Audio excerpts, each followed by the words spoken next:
former Vice President Mike Pence. Thank you so much for joining us today. Oh, good to be with you. Thank you. Well, we will start with the elephant in the room. You've spent lots of time in Iowa. You've hinted at a possible run for the presidency. And last time you were here, last month, you said that any serious contender needs to get into the race by the end of June. Have you made a decision, even if you're not ready to announce, have you made a decision on whether or not you'll run for president? Well, we don't have anything to announce today in Iowa, but I will tell you that we've had an awful lot of encouragement. Not just in this trip, but as we've traveled around the country. Look, I think this country's in a lot of trouble. And I'm hearing from people that long to see us return to the policies that we were advancing, that had the American economy growing, strengthened our military, secured our border, stood by our liberties and our values. But I also hear a real desire for new leadership, leadership that would maybe restore a threshold of civility in public life. And I'm always humbled that people associate my approach to politics with that. So we're listening, and I promise you that before the 4th of July is here, that you'll know what our intentions are here in Iowa and across the country. So it could be past the end of June. No, I really do believe that anyone that's serious about pursuing the Republican nomination for president should make their intentions known before the end of June, and I'm confident the people of Iowa will know what Karen and I believe our calling is before then, and I promise to keep you posted. Is that most of it for you? I know when we've talked about this before, you've mentioned that you're listening and you want to take time to listen to the people of Iowa and the rest of the country. But what are the things that you're still figuring out? Is it prayer? Is it a calling? Are there unanswered questions that you still need to figure out before you make a decision? Well, I would tell you, I think we have a clear sense of our calling, and while we're not prepared to make any announcement at this time, I've just been deeply moved as people look at my career, not just as vice president, but as governor of a state that works, a state that balanced budgets and expanded educational choice and stood for the sanctity of life. And my years in Congress, when we sometimes took on leaders of our own party battling to stop runaway spending in both political parties. And so we've been very moved by that, very moved by the confidence that's been expressed in us. And in the days ahead, I promise to let you know what our plans will be. And but in the meantime, it's frankly always great to be back in Iowa.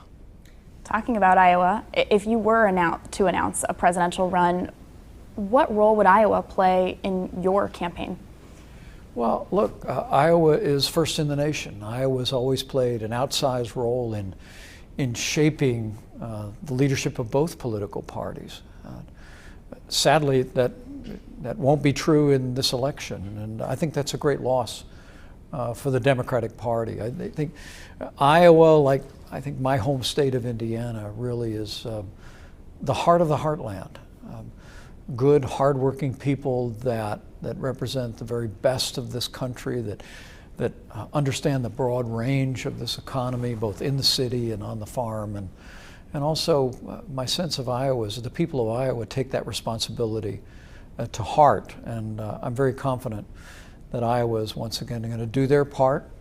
They're going to choose the right standard bearer for our party and set our party on a path to victory in 2024. Right now, the current frontrunner for the GOP nomination, your former running mate, former President Donald Trump, you served alongside him for 4 years. So when people think about who you are and they associate you with the Trump administration, how do you set yourself apart from Donald Trump?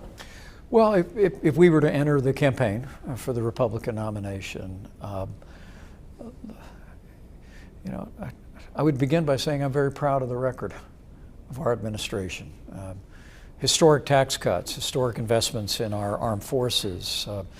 We secured our border. We reduced illegal immigration by 90%. We appointed conservatives to our courts. We gave America a new beginning for the right to life with 3 appointments to the Supreme Court of the United States.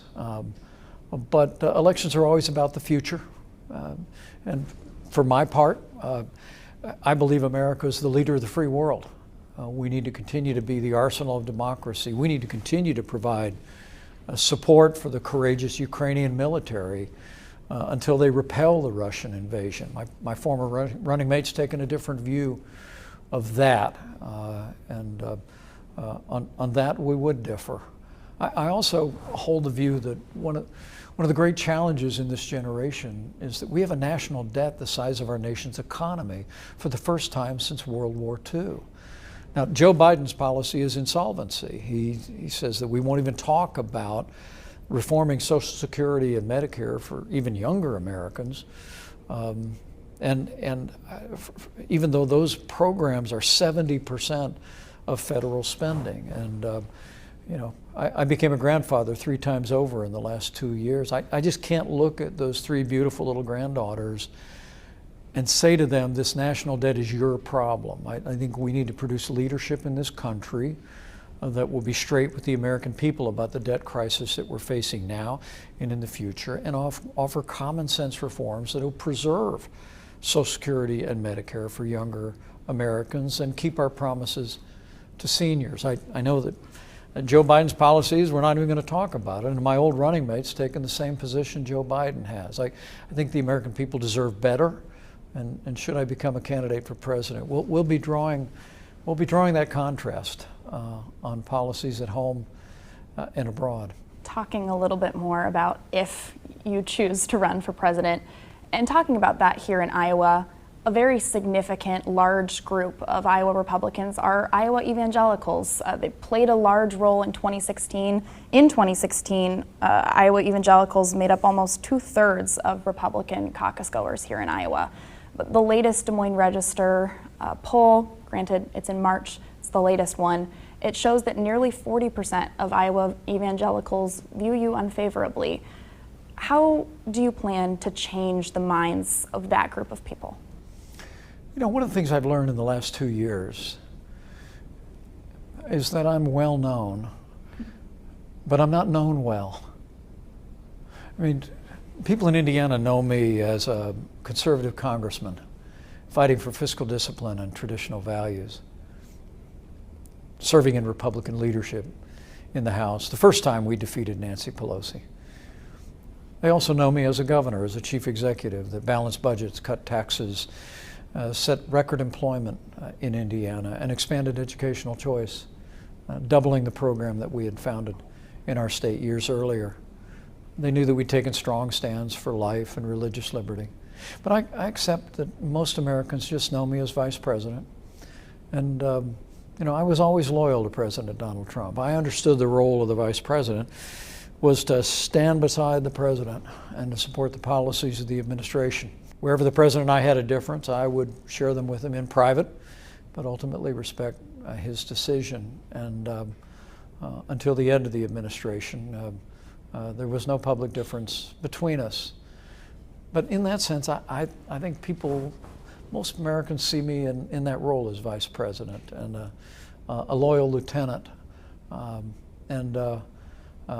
expect, should we become a candidate for the Republican nomination, we'll have a chance for people to learn about all of our background, all of our experiences, and the vision and the values that have driven us through public life.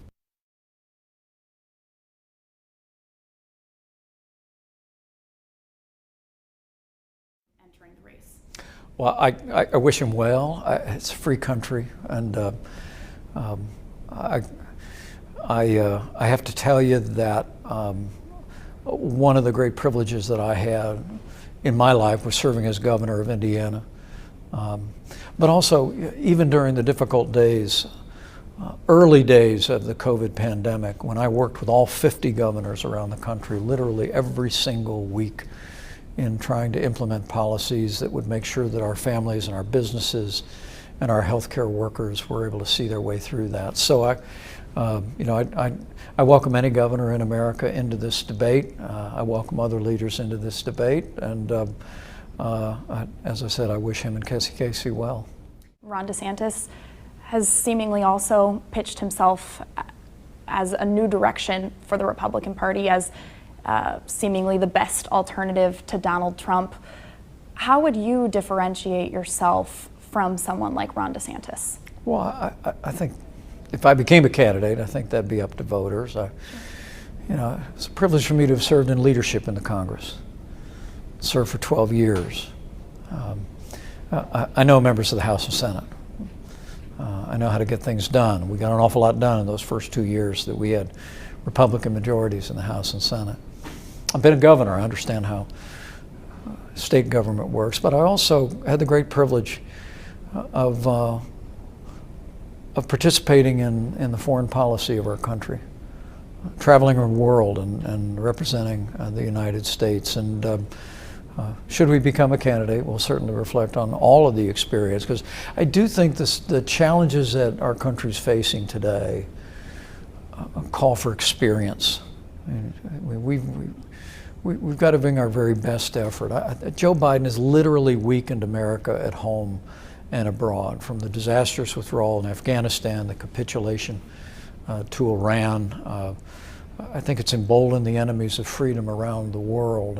And here at home, runaway spending has launched the worst inflation in 40 years. Their policies set forth the worst border crisis our nation has ever experienced. Gasoline prices had gone through the roof from their war on energy. And all of that, I truly do believe, calls for men and women of experience who are able to step forward and turn this country around. But the great news is, one of the things we proved in the early days of our administration was when you have those Republican majorities, and when you have a clear vision, let people keep more of what they earn, secure our border, support our military, appoint conservatives to our courts, America comes roaring back, and I believe it will again soon.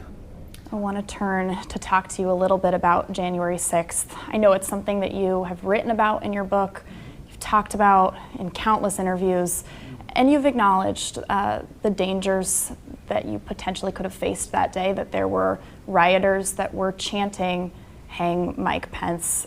But I want to talk to you about comments from former President Donald Trump made just a few weeks ago at a CNN town hall. He said it was a beautiful day. He maintains that. What's your response to that? January 6th was not a beautiful day. It was a tragic day. But thanks to the courage of law enforcement, the riot was quelled, and we reconvened the House and the Senate on the very same day, and we completed our work under the Constitution of the United States. And I'll always believe that we did our duty that day under the Constitution.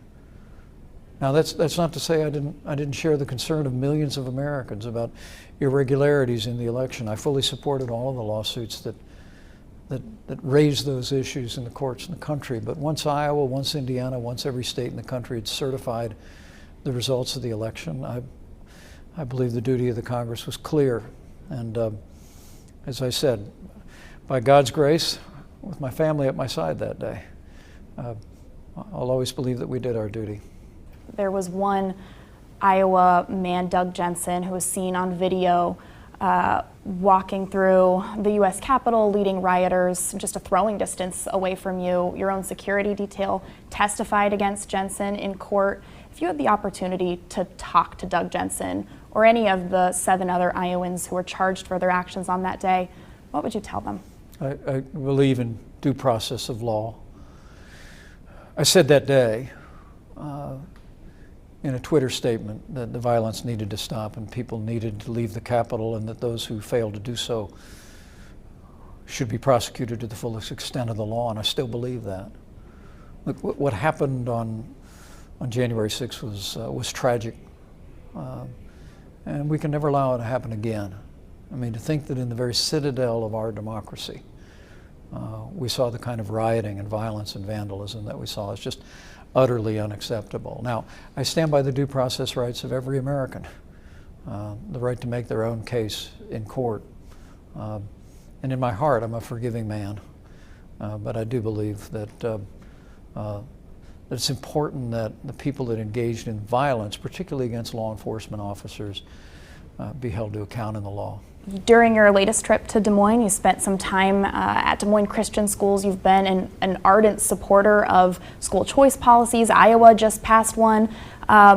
What's your suggestion at a federal level? Should there be any sort of policy encouraging school choice nationwide?